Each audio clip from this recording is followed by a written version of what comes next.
ஓம் சாய்ராம், ஜெய் சாய்ராம். என் அன்பு குழந்தையே, இந்த பூவை தொட்டு நீ உள்ளே வந்திருக்கின்றாய். இந்த பூவின் மகிமையை நான் உனக்கு உணர்த்த வேண்டாமா? வரிசையாக உனக்கு அடுத்தடுத்து பல நல்ல செய்திகள் காத்திருக்கிறது. உன்னை மகிழ்ச்சியாக வைக்கவே நான் இங்கு வந்திருக்கிறேன். நீ தொலைத்தது மீண்டும் உன்னிடம் வரப்போகிறது. கேள் மகிழ்ச்சியாக. சில எண்ணங்கள் உனக்கு நிறைவேறாமல் இருக்கலாம். சில எண்ணங்கள் தட்டி கொண்டே போகலாம். சில எண்ணங்கள் உடனே நிறைவேறிடலாம். என்ன காரணம் என்று யோசித்தாயா? சில எண்ணங்கள் நிறைவேறாமல் போவதற்கு ஒரு காரணம் இருக்கும். அப்பா உன்னை காப்பாற்றிருக்கிறார் என்று தெரிந்து கொள். அதில் ஏதோ ஒரு தப்பு நடப்பதால் மட்டுமே அவர் உன்னை காப்பாற்றியிருக்கிறார். அதிலிருந்து உன்னை விடுதலை அளித்திருக்கிறார். அதில் ஏதோ உனக்கு பெரிய ஆபத்து இருப்பதால் தான் அதை உனக்கு சாயப்பா கொடுக்கவில்லை. சில எண்ணங்கள் நிறைவேறவில்லை என்பதால் வாழ்க்கை முடிந்து விடாது. ஏதோ ஒரு காரணத்தால் சாயப்பா உன்னை காப்பாற்றியிருக்கிறார் என்று நம்பு. அப்போதுதான் அவருடைய முழு பலனுமே உனக்கு தெரிய வரும். சாயப்பா எது செய்தாலும் நம்முடைய நன்மைக்கு. ஒருவரை நான் உங்கள் முன் வைத்திருப்பதும் அவர்களை செயல்பட வைப்பதும் ஏதோ ஒரு காரணத்திற்காக என்பதை நீ அறிந்து கொள். காரண காரியங்கள் இல்லாமல் விளைவுகள் இல்லை. என் மீது நம்பிக்கை வையுங்கள். அனைத்தையுமே அறிந்தவன் நான். அனைத்தையுமே செய்பவனும் நான் தான். செயலும் நானே, விளைவுகளும் நானே. என் அனுமதி இல்லாமல் ஒரு இலை கூட அசையாது என்கிற போது எதற்காக நீங்கள் தேவையில்லாமல் வருத்தப்பட வேண்டும்? நீங்களே உங்கள் விரோதியாகிக் கொள்வதற்காக உங்களை படைத்து காத்து உங்களை தேடி நான் வந்திருக்கிறேன். நீங்கள்தான் செயல்படுகிறீர்கள். நான் செயல்படாதவன் என்று நினைக்காதீர்கள். மனதார யாரையும் சபிக்காதீர்கள். யாரை பற்றியும் குறையாய் சொல்லாதீர்கள். அப்போது நான் கொடுக்கும் ஆசீர்வாதங்களை உங்களால் முழுமையாக அனுபவிக்க முடியும். நீங்கள் அன்றைக்கும் அழுவீர்கள், பாபா உன்னை காண முடியவில்லையே என்றல்ல, பாபா நான் கேட்டதையெல்லாம் உடனுக்குடனேயே எனக்கு தந்துவிட்டார் என்ற மகிழ்ச்சியில். உங்கள் மனதில் நேர்மறை இருந்தால் உங்களிடம் நான் நேராகவே வருவேன். யார் மூலியம் என்று கிடையாது. உங்களுக்கு முன்னாலே நான் வந்து நிற்பேன். என் காலடி சுவடுகளை நீ கேட்க முடியும். நான் உன்னுடன் தான் நடந்து கொண்டிருக்கிறேன். நீ வேதனையில் கதறி அழும்போது என் மனதின் வலி உனக்கு கேட்கவில்லையா? கேட்க என் காதுகள் இருக்கும். நான் உன்னை கண்ணின் இமை போல பாதுகாப்பேன். என் கண்கள் எப்போதுமே உன்னை பாதுகாத்து கொண்டுதான் இருக்கும். நீ எங்கு போனாலும் எனக்கு தெரியும். எதை செய்தாலும் எனக்கு தெரியும். நீ என்ன பேசினாலும் எனக்கு தெரியும். நீ செய்யும் ஒவ்வொரு செயலுமே எனக்கு தெரியும். கழுத்து வரை தத்தளித்து கொண்டிருக்கிறாய் என்பதும் எனக்கு தெரியும். நீ ஏக்கத்துடன் காத்து கொண்டிருக்கிறாய் அல்லவா? உன் வாழ்க்கையில் நினைத்து பார்க்க முடியாத அளவிற்கு உன் வாழ்க்கை நன்றாக மாறப்போகிறது. எல்லா சுபகாரியங்களும் உனக்கு இனிமேல் நடைபெறும். அப்பா நான் உன்னை பார்த்து கொண்டிருக்கும் போது எல்லாமே தானாக வரும். வருங்காலம் உன்னை குறைவில்லாமல் வாழ வைக்கும். ஆம், அடிக்கடி சொல்கிறேன், நீ மிக அவசரப்படுகிறாய் என்று. நான் சொல்வதை நீ காது கொடுத்து கூட கேட்க மாட்டேன் என்கிறாய். ஏன்? எதற்காக? உன் எதிர்காலத்தை நான் கருத்தில் கொண்டுதானே நான் இப்படி சொல்கிறேன். என் சொல் பேச்சை நீ கேட்க மாட்டாயா? உன் எதிர்காலத்தின் மீது முதலில் நீ நம்பிக்கை வை. உனக்கே உன் வாழ்க்கையின் மீது பிடிப்பு இல்லாமல் போனால் பிறகு வெற்றி காண்பது கடினம். நல்லவர்கள் என்றும் தோற்பதில்லை. என்னை நம்பியவர்களை நான் என்றும் கைவிடுவதில்லை. கஷ்டத்தை எல்லாம் சகிக்க பழகிக்கொள். எதையும் எதிர்த்து நில். கர்ம வினைகளின்படி விதியே சதி செய்தாலும் உலகமே உன்னை வெறுத்தாலும் அமைதியாக இரு. நம்பிக்கை கொள். எல்லாம் கூடிய விரைவில் முடிவுறும். அதுவரை உன் சாயப்பாவின் மேல் நம்பிக்கை வைத்து சற்று பொறுமையாக இரு. உனக்கான நல்ல பலன் நிச்சயம் உன்னை வந்து சேரும். உனக்கு கவசமாய் நான் இருக்கிறேன். உன்னை சீரும் சிறப்புமாக வாழ வைப்பதே என் பொறுப்பு, என் கடமை. நற்பெயருடன் நிம்மதியான மகிழ்ச்சியான வாழ்க்கையை நான் உனக்கு நிச்சயம் அமைத்து கொடுப்பேன். இது சாயப்பாவின் கடமை. உன் பெற்ற தாயின் கடமை போல நான் இதை எடுத்துக்கொள்கிறேன். வருங்காலம் உன்னை குறைவில்லாமல் வாழ வைப்பேன். அந்த காலம் உன்னை தானாய் தேடி வரும். நீ தற்போது பணமில்லாமல் தவிக்கலாம், ஆனால் நிச்சயம் உன் கடன் பிரச்சனை அனைத்தும் முடியும் நேரத்தை நீ தொட்டு விட்டாய். வாழ்வில் ஒரு விஷயம் உனக்கு கூடி வரவில்லை என்று யோசிக்கிறாயே, அதற்கு உன்னை நான் தயார் செய்து வருகிறேன் என்பதை நீ யோசித்தாயா? அதை நீ உணர்ந்து அதன் அர்த்தம் தெரியாமல் புலம்பி வேதனை அடைகிறாய். இருள் சூழ்ந்த அடுத்த நிமிடமே சூரியன் வருவதில்லை. அதை போலவே தான் உன் இருள் சூழ்ந்த நாட்களும். ஒரு மரத்தை வேண்டாம் என்று நினைத்தால் அதை உடனே வெட்டி விடுகிறோம். ஆனால் அதை வளர்ப்பதற்கு எவ்வளவு முயற்சி கொண்டு இருப்போம் என்பதை தெரியுமா? இதுவே அந்த மரத்தை எடுத்து இன்னொரு இடத்தில் வைப்பதற்கு நீ யோசித்து இருந்தால் நீ செய்திருப்பாயா? அந்த வேலையை நீ உணர இன்னும் நீ பக்குவம் அடைய வேண்டியதாய் இருந்தது. இப்போது உன் மனதளவில் ஏற்பட்ட மாற்றங்கள் அந்த மரத்தை இன்னொரு இடத்தில் வைத்து வளர்க்கும் எண்ணம் வந்துவிட்டது. அதற்குத்தான் உன் தந்தை இவ்வளவு முயற்சி செய்தேன். அதிலிருந்து நாம் கனிகளை பெறும் காலமும் வந்துவிட்டது. நீ என் பிள்ளை, என் உயிர். என் ஆசீர்வாதங்களுடன் என் குருவின் ஆசீர்வாதங்களையும் இறைவனுடைய அனுக்கிரகம் அருளையும் பெற்ற செல்ல பிள்ளை நீ. எல்லாம் நன்றாக சுபிட்சமாக நடைபெறும். உன்னை விட்டு நான் விலகி போக மாட்டேன். என் மீது முழு நம்பிக்கையுடனும் பொறுமையுடனும் இரு. உன்னுடைய எண்ணம், சொல், செயல் அனைத்தையும் நானே ஆட்கொள்கிறேன். மனசஞ்சலத்தினால் அஞ்சாதே, எல்லாம் நன்மைக்கே.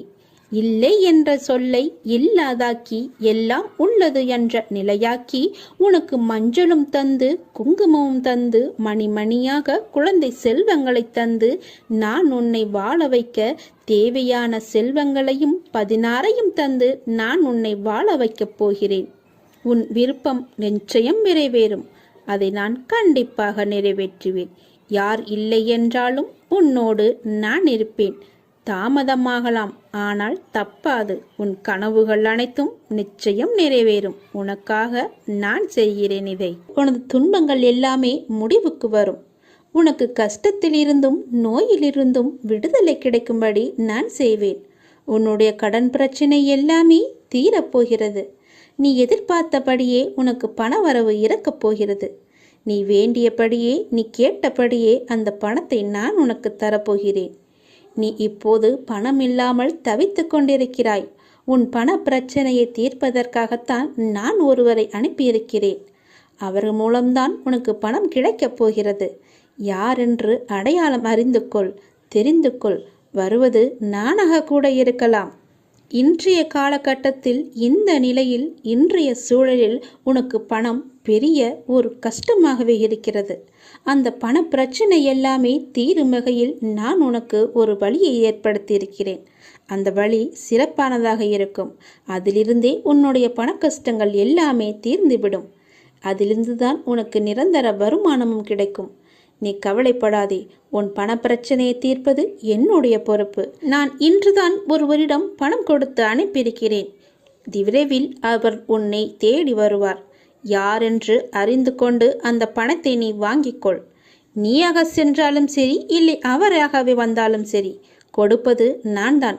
உன் பண பிரச்சனை அதிலிருந்து தான் தீரப்போகிறது. நீ எப்போது அந்த பணத்தை வாங்குகிறாயோ அன்று முதலே என்னுடைய ஆசீர்வாதம் மூலம் உனக்கு பணம் கிடைத்து கொண்டே இருக்கும். உன்னுடைய கருமாக்கள் எல்லாமே நீங்க பெற்று உன்னுடைய கடன் பிரச்சனைகள் எல்லாமே தீர்ந்து பணமழையில் நீ நனையப் போகிறாய். உன்னுடைய கடன் பிரச்சனை, தீராத கஷ்டம் எல்லாமே நிவர்த்தியாய்விடும். கடன் நிற்கிறதே என்று கவலைப்படாதே. இனி உன் வாயிலிருந்து பணம் இல்லை என்ற சொல்லும் வரக்கூடாது. ஏனென்றால் பண பிரச்சனையை தீர்க்கத்தான் நான் ஒருவரை அனுப்பியிருக்கிறேன். நானும் வருவேன். எதிர்பார்த்து காத்திரு. நீ என்னை நோக்கி வர வேண்டுமென்றால் நீ நான் சொல்வதை போல செய்துவிடு. உனக்கு எல்லாமே நல்லதாகவே நடக்கும்.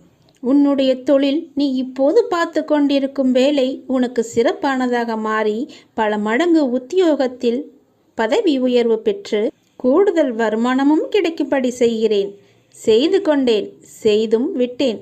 அது விரைவிலேயே உன் கையில் கிடைக்கும். நான் சொன்னது போலவே அந்த தை மாதத்திற்குள்ளே உனக்கு கிடைத்துவிடும். தை 1ஆம் தேதிக்குள் அதற்கான நல்ல செய்தியும் உன் காதுகளில் விழும். உன் பணப்பிரச்சனை முற்றிலுமாக நீங்கிவிடும். எனக்கு பண கஷ்டம் இருக்கிறது என்ற வார்த்தையை இனி உன் வாயிலிருந்து வராது. உனக்கு நல்லதாகவே நடக்கும், நல்லது மட்டுமே நடக்கும் உன் அப்பாவின் துணையோடு.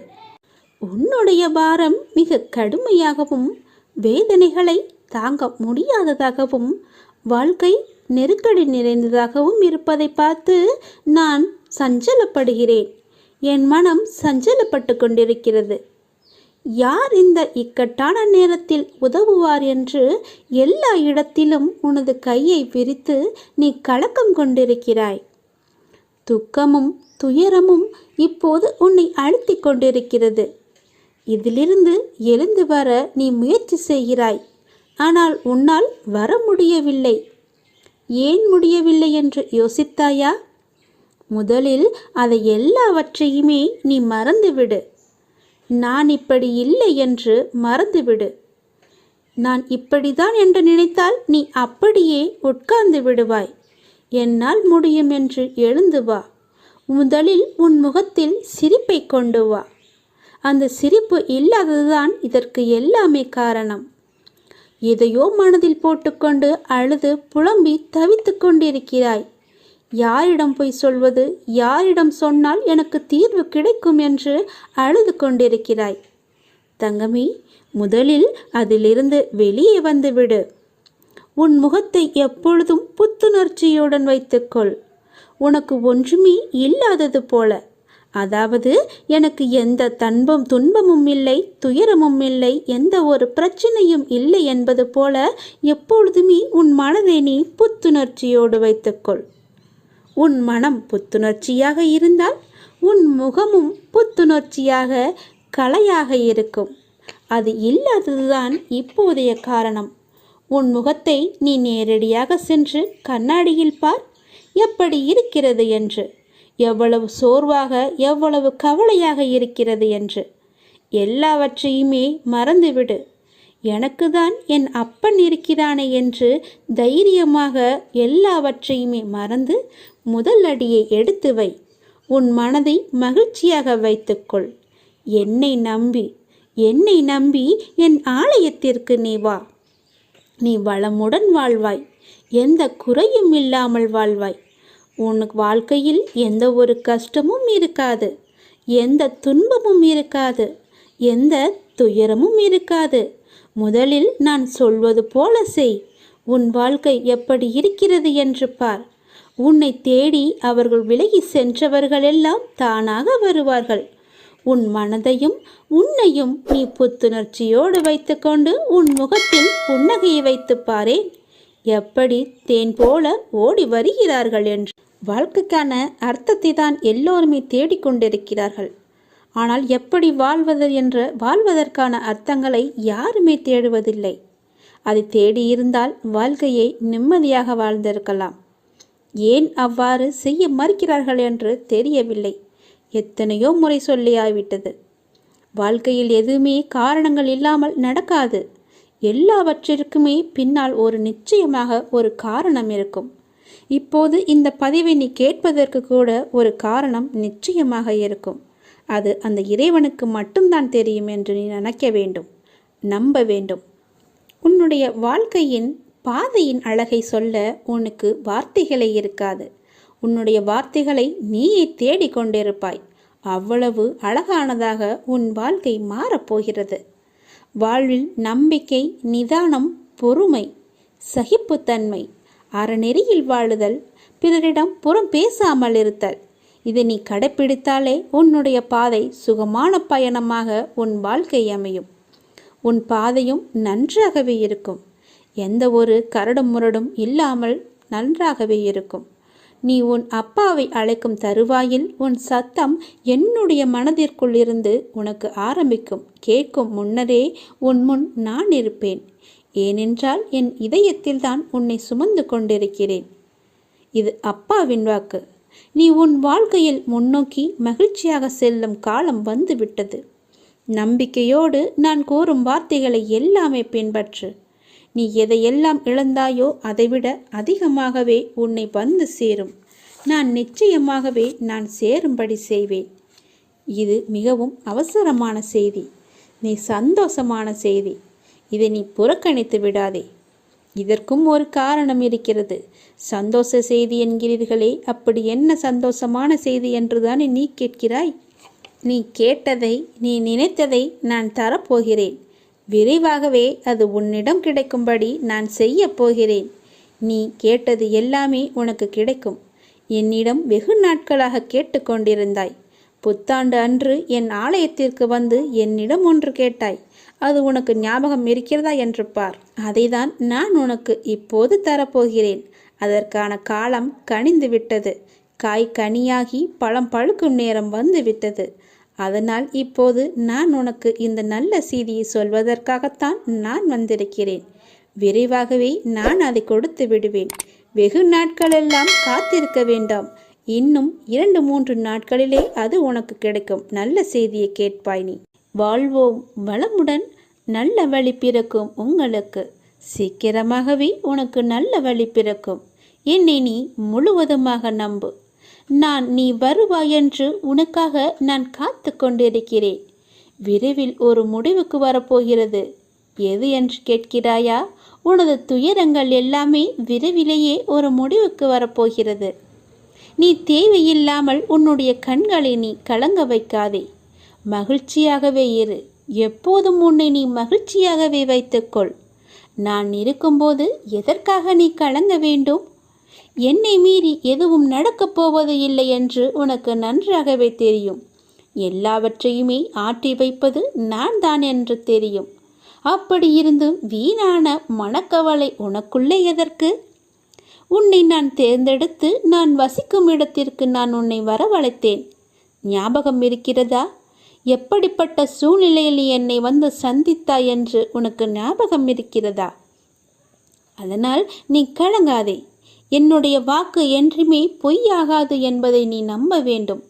எந்த சூழ்நிலையிலும் உன்னை நான் கைவிட மாட்டேன் என்று நீ நம்ப வேண்டும். நம்பிக்கையோடு நீ எப்பொழுதுமே இரு. என் அப்பன் என்னை பார்த்துக்கொள்வார் என்ற நம்பிக்கையோடு இரு. என்னை மீறி எதுவுமே நடக்காது. உனக்கு என்ன வேண்டும் என்று என்னிடம் கேள். உனக்கு வேண்டியது எல்லாவற்றையுமே நானே தருகிறேன். அப்படி இல்லை என்றால் நீயே வேண்டியதை எடுத்துக்கொள். எனது கஜானா வாயிற்கதவு உனக்காகத்தான் திறந்து வைத்திருக்கிறேன். அதில் உனக்கானது நிறையவே இருக்கிறது. அதில் உனக்கு என்ன வேண்டும் என்று நீயே தேடி எடுத்துக்கொள். எது உன்னிடத்தில் சேர வேண்டுமோ அது உன்னிடத்தில் தானாகவே வந்து சேர்ந்துவிடும். அதனால் இது வருமா, கிடைக்குமா, எப்பொழுது கிடைக்கும் என்று நீ ஏங்கி உன்னை நீயே வருத்தி கொள்ளாதே. நிச்சயமாகவே அது உன் கைக்கு கிடைக்கும். நீ அறிந்ததை கொண்டு நீ கடவுளை வழிபடு. உனது உள்ளத்தில் இருந்து நீ வழிபடு. வழிபாட்டிற்கு எந்த ஒரு விதிமுறையுமே இல்லை. உன் தாயை எவ்வாறு உனது சேவைக்கு அழைப்பாயோ அதே அன்பும் இயல்புமே போதுமானது கடவுளை வழிபடுவதற்கு. கடவுளுக்கு என்று தனி ஒரு ரகத்தை நீ தேடாதே. இயல்பாகவே அப்பா என்று என்னை கூப்பிடு.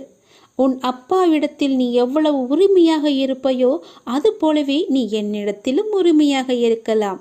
ஏனென்றால் நீ என் பெற்றெடுத்த பிள்ளை. நீ என் பிள்ளை நன்றாக இருக்க வேண்டும். என் பிள்ளை என்னிடத்தில் சகஜமாக பழக வேண்டும் என்றுதான் நான் ஆசைப்படுகிறேன். என்னுடைய ஆசையை நீ நிராசையாக்கி விடாதே. என்னிடத்தில் எல்லா உரிமைகளுமே உனக்கு உண்டு. நீ என் பிள்ளை, நான் உன் அப்பா. என் அன்பு குழந்தையே, எல்லோருடைய வாழ்விலும் மாற்றங்கள் வருகின்றன. சிலருக்கு கொஞ்சம் தாமதமாக இருக்கலாம். இப்போது உன் வாழ்விலும் நீ எதிர்பார்த்த மாற்றம் வரப்போகிறது. உன்னுடைய பல வேண்டுதலில் உன்னுடைய முதன்மையான வேண்டுதல் விரைவில் நடக்கப் போகிறது. அதற்கு நீ செய்ய வேண்டியது எல்லாம் அந்த விஷயத்தை குறித்து நேர்மறை எண்ணங்களை மனதில் எழுப்ப வேண்டும். அது நடக்கும் என்று நீ நம்ப வேண்டும். உனக்கு அந்த வேண்டிய ஒன்று நிச்சயமாகவே கைகளில் கிடைக்கும். கோவிலில் சாமி முன் இந்த முறைப்படி நீ பிரார்த்தனை செய்து வந்தால் நிச்சயம் நீ நினைத்தது நடக்கும். நமக்கு எப்பொழுது எந்த பிரச்சனை எந்த ரூபத்தில் வந்தாலும் நாம் அந்த பிரச்சனைகளை முடிக்கவும் அதிலிருந்து முழுமையாக விடுபட்டு வெளியே வருவதற்கும் நாம் செய்யும் முதல் காரியம் தெய்வத்திடம் சரணடைந்து பிரார்த்தனை செய்து நம் குறைகளை கூறி வேண்டிய வரங்களை பெற்றுக்கொள்வோம். அது மட்டுமில்லாமல் நமது வாழ்க்கையில் செய்யும் சில சிறிய தவறுகளுக்கும் தெய்வத்திடம் சென்று அதற்கான பரிகாரங்களையும் செய்து புண்ணியத்தை தேடிக்கொள்வோம். ஆனால் கோவிலில் சாமியிடம் வேண்டுவதாக இருந்தாலும் பரிகாரம் செய்வதாக இருந்தாலும் அதற்கு ஒரு முறை இருக்கிறது. அந்த முறைப்படிதான் நாம் இறைவனிடம் வேண்ட வேண்டும். அப்படி வேண்டினால் கண்டிப்பாகவே அது நிறைவேற்றப்படும். அந்த முறைப்படி பரிகாரம் செய்தாலும் தெய்வம் அதை முழுமையாக ஏற்றுக்கொள்ளும். நாம் நம்பிக்கையுடன் செய்ய வேண்டும். அதனால் இன்று கோவிலில் தெய்வத்தின் முன் எப்படி பிரார்த்தனை செய்வது, எப்படி வேண்டுவது பற்றி தான் நாம் இப்போது சொல்லப் போகிறோம். கோவிலுக்கு சென்றால் தெய்வத்தின் முன் மண்டியிட்டு வேண்டு என்று நிறைய பேர் சொல்லி நாம் கேள்விப்பட்டிருப்போம். ஆனால் நம்மில் எத்தனை பேர் இந்த முறையில் தெய்வம் முன் மண்டியிட்டு வேண்டியுள்ளனர் என்பது நமக்கு தெரியாது. ஆனால் அடுத்த முறை நீங்கள் கோலதெய்வ கோயிலுக்கு சென்றாலும் அல்லது வேறு ஏதாவது உங்களுக்கு பிடித்த தெய்வத்துடைய கோவிலுக்கு சென்று வேண்டினாலும் தெய்வத்தின் முன் முட்டி போட்டு உங்கள் பிரார்த்தனையை வையுங்கள். நீங்கள் தெய்வத்தின் சன்னிதானத்திற்கு முன்பு மண்டி போட்டு உங்கள் இரு கைகளையும் ஏந்தி உங்களுடைய பிரச்சனையை, குறைகளை கடவுளிடம் சொல்லி வேண்டிய வரங்களை நீங்கள் பெற்றுக்கொள்ளுங்கள். இப்படி நீங்கள் முட்டி போட்டு வேண்டினால் தெய்வம் நாம் கேட்டதை உடனே கொடுக்கும் என சொல்லப்படுகிறது. இப்படி நீங்கள் எந்த தெய்வத்தின் கோவிலுக்கு சென்றாலும் முழங்கால் போட்டு மண்டியிட்டு உங்களின் இரு கைகளையும் ஏந்தி வேண்ட வேண்டும். உங்களுடைய வேண்டுதலை சீக்கிரமாகவே ஏற்றுக்கொள்வார். அதே நேரம் அந்த வேண்டுதல் சீக்கிரம் தெய்வத்தால் நிறைவேற்றியும் தரப்படும் என்பது காலம் காலமாக மக்களிடம் உள்ள நம்பிக்கை. அந்த நம்பிக்கை உங்களுக்குள்ளே இருக்க வேண்டும். நீங்கள் நிறைய கோவில்களில் சில தெய்வத்திற்கு வேண்டுதல் வைத்து முழங்கால் மண்டியிட்டு கோவிலை சுற்றி வலம் வருவார்கள். கோவில் படியேறி தங்களுடைய நேர்த்திக்கடனை செலுத்துவார்கள். இப்படியெல்லாம் கூட தெய்வத்திற்கு பிரார்த்தனை செய்யலாம் என்று நம்முடைய சாஸ்திரங்களே கூறுகிறது. இருந்தாலும் உங்களுடைய உடம்பை பிரார்த்தனை செய்கிறேன் என்ற பெயரில் வருத்தி கொண்டு நீங்கள் முழங்காலிட்டு கோவிலை சுற்றியோ அல்லது கோவில் படிக்கட்டிலோ நடக்க வேண்டும் என்ற அவசியம் கிடையாது. உங்களை உடலை வருத்தி தான் நம்மை செய்ய வேண்டும் என்று யாரும் சொல்லவில்லை. எந்த கடவுளும் நிர்பந்திக்கவில்லை. தெய்வத்தின் சன்னிதானத்திற்கு முன்பு மண்டியிட்டு தெய்வத்தை முழு நம்பிக்கையோடு நினைத்து மனதார வேண்டிக் கொண்டாலே போதும். நீங்கள் நினைத்தது நிச்சயமாகவே ஒரு மண்டலத்தில் நடக்கும். அதாவது 48 நாட்களுக்குள் அது நடந்தே தீரும். நீங்களும் உங்கள் இஷ்ட தெய்வத்தை நினைத்து முழு நம்பிக்கையோடு வேண்டுங்கள். எந்த தெய்வமாக இருந்தாலும் கை நீட்டி கேட்டால் கண்டிப்பாகவே கொடுப்பார். இல்லை என்று சொல்லாமல் நமக்கு அள்ளி தருபவர்தான் தெய்வம். மண்டியிட்டு கைகளை ஏந்தி கடவுளிடம் கேளுங்கள். உங்கள் பிரார்த்தனை நிச்சயம் நிறைவேறும். ஓம்